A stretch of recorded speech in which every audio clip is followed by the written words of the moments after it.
Welcome to the Slow Living Podcast. If you are ready to ditch hustle culture for good while continuing to meet your personal and professional goals, you are in the right place. I'm your host, Stephanie O'Day, and I work with overachievers from all over the world who are ready to stop living life in triage mode and start living the life of their dreams, one filled with abundance, joy, and a sense of purpose. Life is meant to be enjoyed, not endured. Let's get started.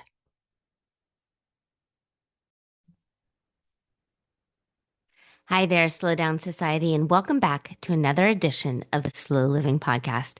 We are on episode number 228, and this is the second part of session 2 with Shelly. We first met Shelly in episode 225, and it's really fun for me to get to know her live on air with you because I'm learning things in real time the way you are. And the first part of session 2, we talked a lot about beginning to establish boundaries. And today, the theme is kind of on deciding what the next best step to take is. Because sometimes we have ideas, but the ideas are so huge that we really need them broken down. So today, we're going to talk about getting ready to get ready to get ready to get ready. So then, when you know, it's just so obvious what the next step to take is, you just do it. Okay, here is Shelly. So within your circle, you write loyal, funny, emotional, supportive. Did you write in the word pale? I am so pale. Okay. Yes. So Okay. if you're yes, so if I have to Oh. look at myself, yes. And goofy in a good way. Um, you wrote in closed in. Am I Yeah, I think reading that that right? yeah, so but I think that even more relates to like how I said I'm a loner. Yeah. I just like to be in myself. Yeah. So the same way you did on the other sheet, you wrote in closed in and then right next to it outgoing. Yeah. How funny is that? I So did. I think being contradictory is very human. And Yeah. so that makes sense. One thing I don't see on this is survivor. Oh, And I wondered if you so there was the breast cancer, there were the gallstones, there was your brother's demise, there's your dad and your parents and all of these different things. You have survived through quite a lot. yeah. But I don't know. I guess I just always thought that's stuff everybody goes through. I mean, it's pretty human. I mean, you lose people and you just got to keep going. Does survivor feel like a confident word? Like what? Like a word that has confidence in it? Does it feel confident? I don't know. I've just never thought of considering myself a survivor. I just plug along at life. Mm-hmm. Like I haven't done anything heroic or,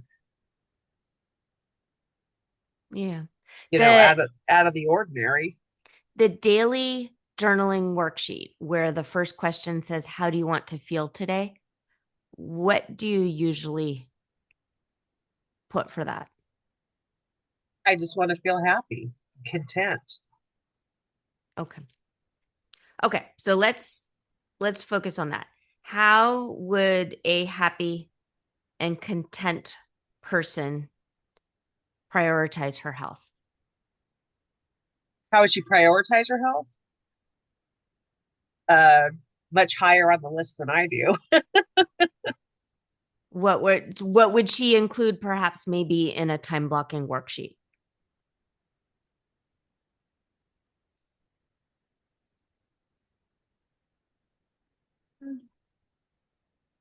Gosh, I don't know. I just don't really think about my health that much. Mm-hmm. To be quite honest, it's just not. I've not really been a. priority. I have so many other things I'm doing. Hmm. I mean, I feel like, you know, good health and is getting good sleep and at least moving a little bit, like when I go on walks and stuff. But Yeah. I don't know. Do I you, don't think about yeah. health that much. Okay. If you zoomed out and so like you look at your dad and he has surgeries as his hobby, Yeah, um, that's probably not something you would like for yourself in the future. Is that correct? correct. Okay. So if you were to daydream, like what would Shelly in her 70s and 80s be like? Oh, super active. Absolutely. I don't anticipate I'll have any health issues. I mean, I feel like I'm generally, except for being overweight at this time, I'm a healthy person. Hmm. So, I mean, literally, I don't get sick that often. Although I just read that that's probably not a good thing that I never get sick. So I read that they said like people that never get sick because they're always working and they're always busy. And then when they go on vacation, the first thing that happens is they get sick because they're, they letting everything down.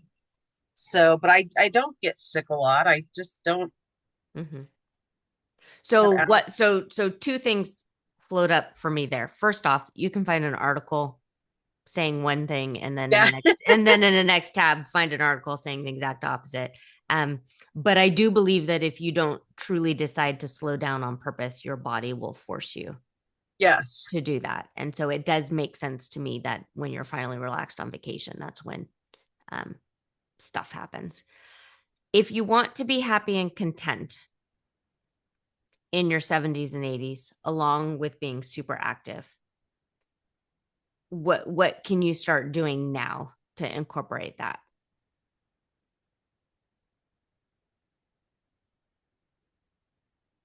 Wow, I never really thought about it. I guess I just always assumed because all of my grandparents were super active and healthy that I would just be the same as them. Mm-hmm. I mean, Okay. So there's the word fat that you wrote down, and then yeah, there's super active and healthy. Can the two coexist? yeah. Okay. Are you super active and healthy right now? No, I'm not super active. Yeah, not when I'm working. Like I I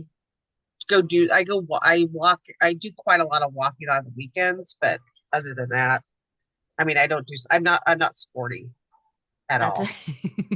I'm not sporty. it's I okay. am not coordinated.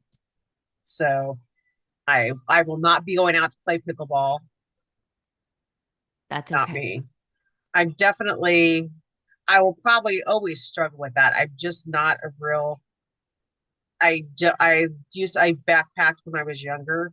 Mm-hmm. And now I look back and I think, well, why would I do that? Why would I Mm-hmm. carry a 70-pound backpack and go camping in the wilderness? But yeah, so I don't know. Maybe I'll take up golf when I'm older Mm-hmm. because I'll have time. My husband golfs. But see, but we do for leisure time like fishing. It's not, It's ocean fishing. sedentary, yeah. Yeah, ocean fishing can be more active. I mean, you're standing and all, Mm-hmm. but other than that, yeah, I don't. Yeah. So you have a lot. So I like to say that you should have hobbies for your brain and hobbies for your body. So you have a Yeah, lot of brain hobbies. If absolutely. if you could cultivate one for your body, what do you think it would be? It would definitely just be like hiking. Okay. Yeah, I do not want to run. I do not want to get hit with balls.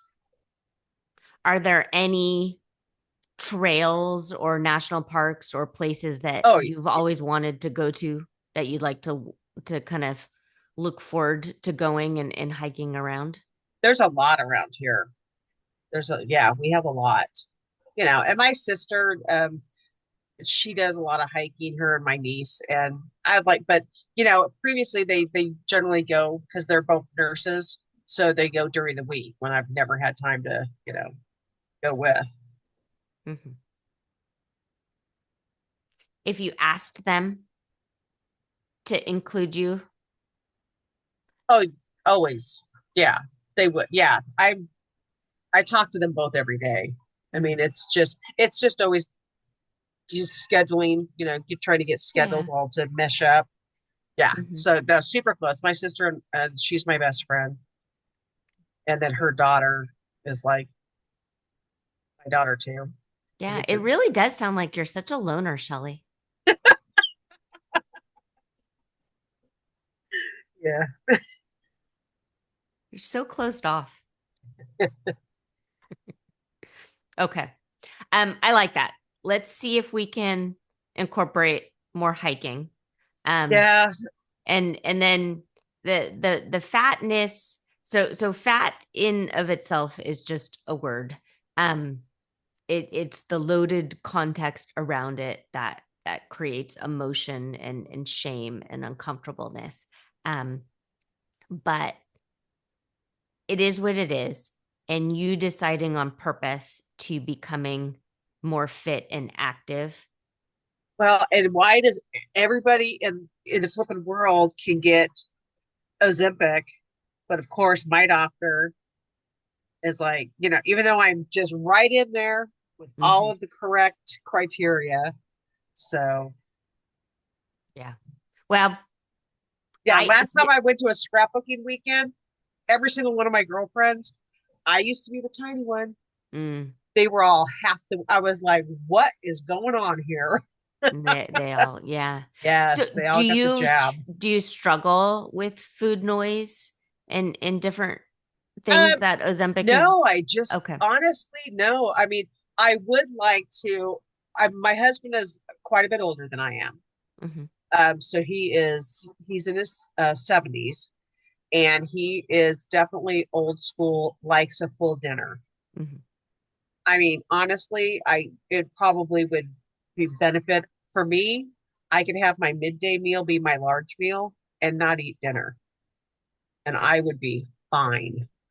And I am fine. Like I would eat more of a high protein, but like with my husband, it's like it's meatloaf, mashed potatoes, slice of bread, you Hmm. know. So I do I struggle with that. It's just like I'm trying to wean him off and making sure that we eat earlier. Hmm. So, but yeah, I just the full dinner every night. It's probably at my age, it's just no good. If you let him eat what he wants and has the mashed potato and the bread and the meatloaf, and you just Well, ate see, and the normally I would meatloaf just and a eat the salad. meatloaf. Oh, Yeah, okay. I would, but it's just the whole. I would just prefer not to eat it all in the evening.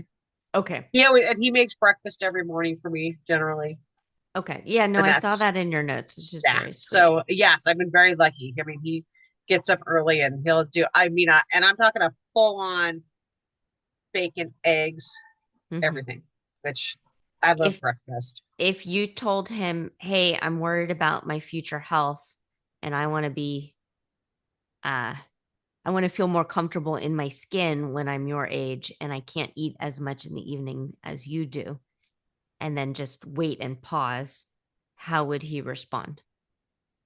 I think he would be fine. I think he would be up for. Actually, I'm sure he would. He's that he could. I mean, it's not going to hurt him to lose a few pounds. Let me tell you. Although Right. he's But again, this is about you. I'm yeah sure he's a great, wonderful, amazing yeah. No, guy, I think but he I would be. only care about you right Yeah, now. I think he would be fine with it. It's I think I could change our diet easily, and I just need to do it. Hmm. Okay. Some So if that was part of your homework, can you have a conversation about your husband about perhaps shifting eating patterns? If yeah. that was on a list of to-dos, would you like having that or would that be annoying? No, I think it's something I need to do. It's something I haven't put on my to-do list. Okay. Okay. Do you, for right now, with your activity level and hiking and things, do you track your steps at all? No. No, but my birthday's coming up, so I'm probably going to ask for an Apple Watch. Ooh, funsies. Because I used Okay. to have like a Garmin that I used to track it all the time, and then I could the strap broke. It used to be a thing between me and my shop guy because my office is we work at an airport, so we're at an airport hangar, Okay. and the offices are up this steepest, longest staircase. Mm, So we would be checking with each other at the end of the day to see who went up and down the stairs the most yeah. and how many stair climbs we got in. So that When was, I you, mean, yeah, when you walk, is your phone in your pocket? no, no, I Okay. usually, Okay. Because you're, if you haven't, and you said earlier that you had an Apple phone, yeah. that it will tell you, which is No, I helpful. didn't. You know what? I just never because I don't because I'm like a skirt and dress. Yeah. Yeah. Not, not enough of my dresses have pockets. Yeah.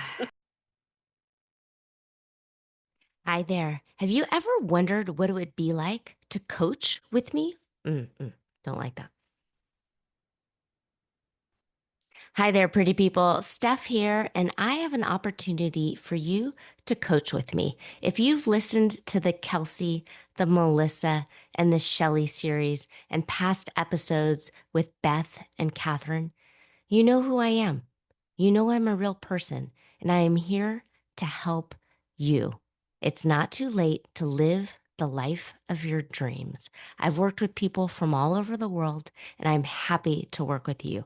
You can find all the information at stephanieodea.com/coaching,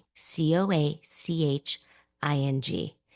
There's also an opportunity to plop yourself on my calendar for a free complimentary call. Just go to that coaching page and scroll all the way down to the bottom and click on the Calendly link. I'm happy to help and I'm here to serve you. But Yeah. yes, I do like to track it because I think that's fun. And it's always fun, like I said, when I have my shop guy, we can say I'm all, well, I did 30, 30 reps up and down the stairs. He always Yeah. beat me out though. Okay.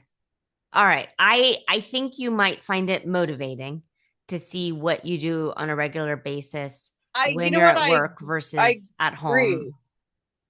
And I hadn't even thought about that. It's been a while since I've worn a fitness watch and I would Mhm. like to get back to that. So that will Yeah. definitely be my birthday wish. Yeah.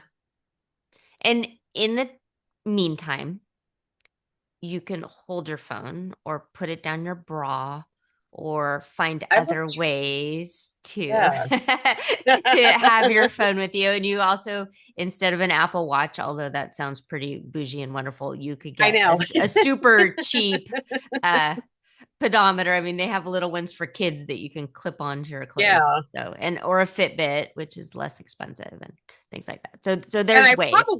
I probably do move around a lot more than I think I do. I mean, I don't even think about what I'm doing at work. I'm never just sitting Yeah. because they've spread out our shops quite a ways. So I'm always having to go down and then I have to walk the shop dog at least twice a day. hmm So hmm we have a What big I one. another thing that I like for you when it comes to future active Shelly in her 70s and 80s is a Fitbit or the Apple Watch will watch your heart rate. And so you can see what your regular resting heart rate is. And so instead of perhaps focusing on a scale, you're then trying to better your resting heart rate. Um, and then as That's yeah, that is something I used to be before I got breast cancer diagnosis. I would go in and donate platelets and plasma every 2 weeks mm, for years. So I was getting that monitoring all the time. So it was my blood pressure, my heart rate, and that was nice. And I could go online and check it, but now I have to wait for like a full okay. year. I was at like 14 gallons donated. so Yikes. close to that 15 gallon mark. And So what happens when you've donated once 15? once you get diagnosed with cancer, then you have to wait a full year after your Okay. last treatment. So Okay. I'm almost there. So I can go back. Okay. Okay. But like, do they give you a t-shirt or something when you've donated 15 gallons? Or is it Yeah, oh just, yeah, they you get oh, stuff okay. all along the way. The San Diego Blood Bank is great. My sister is the manager there. So Okay. she's the one that got me doing it because one day they were short and she was like, "You need to get down here and donate." She's like, "I need to make our numbers." And now I know all the girls down there and I know Hmm. all the other donors. There's like this guy that goes on the same days that I do. He like over 100 gallons donated. Wowzers. Yeah, Okay. but it was like 30 years worth of donating. Wow. So yeah, so that's I can't wait to go back to donating. But it was nice to have that stuff tracked Yeah. because, and they'll tell you right there. Hmm. They're like, what, what's going on with you today? Because, your blood pressure is off, your heart rate's off, Okay. you know. So, but yeah, So I like that for you also to be able to rattle off and know what your blood pressure is. yeah, Okay. Good.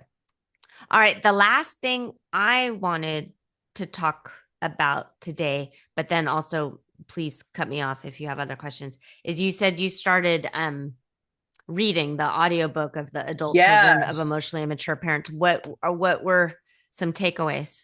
So, yeah, I was re-listening last night. The lady that is reading the book has a British accent. It's very soothing. So I, so I fell asleep. And so, but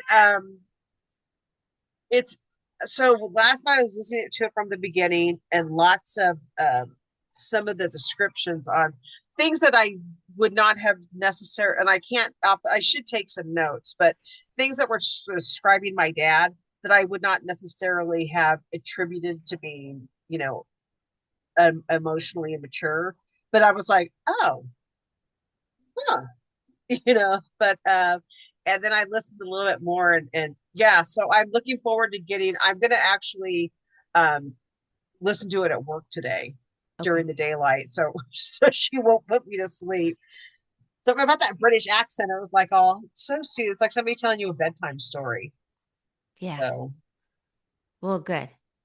Good. I'm glad that it's useful. yeah, and then I fell asleep and it was still playing, then I woke up and it was then I listened to it a little bit more. So yeah, so I'm gonna start it again and listen to it during the daytime. But yeah, it was very enlightening, just some of the descriptions because like I said, I just wouldn't have thought about that. But yeah, he is. Yeah. And also then when you know that, you can compartmentalize the behavior Yes. and realize, okay, they just are who they are. There's not much left to give here. And so even though I might be craving some sort of affection or acknowledgement, they're just truly not able to give me Yes. what I want. Yeah. Yeah. Okay. Well, good. All right. Between now and next week, is there anything you'd like for me to hold you accountable for? Well, I'm gonna continue working on the time blocking to see where my day is going. I would like to start filling that out in a little bit more detail and I'll send that over to you. But I definitely for sure think that health probably needs to start coming into. Okay.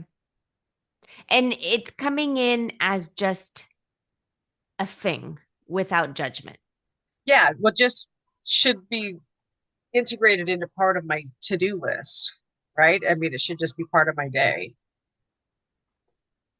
So, which I hadn't really thought about. Like I said, I live by lists, so if it's not on the list, I don't do it. If it's not written down, you can tell me. My husband would be like, "Well, I asked you, I'm all, did you see me put it on the list? Because if it didn't go on the list, it ain't happening." Okay. Well, good. Okay. Well, I think you're pretty amazing. And so Thank thank you. And you. then please know You can email me at any time. If you've got questions, if you want to do a daily recap email, I will get back to you. Um, All right, awesome. Yeah, yeah. I would like today. I printed off more of these time blocking sheets, Okay. and I'm just gonna start living by those for a couple of weeks. See what you know. Yeah. It takes a while for habits to come into place. So the way that Yeah, you no brainer are making your bed in the morning, the other stuff will start to happen and as well. that took me a while. I know. It's funny how many people fight me on the bed making thing. They really do. No, it's the best thing because I was notorious. I would get back in my bed because when it's all messed up, especially if like the cat would jump up there, I'd be like, Mm. oh, let me just. Let's just cuddle. We'll have Yeah, but cuddle now that time. it's made, I'm all, no, pristine. Gotta go That's awesome. out of the bedroom. Very cool. All right, I'm gonna end this recording, but you can stay on. All right.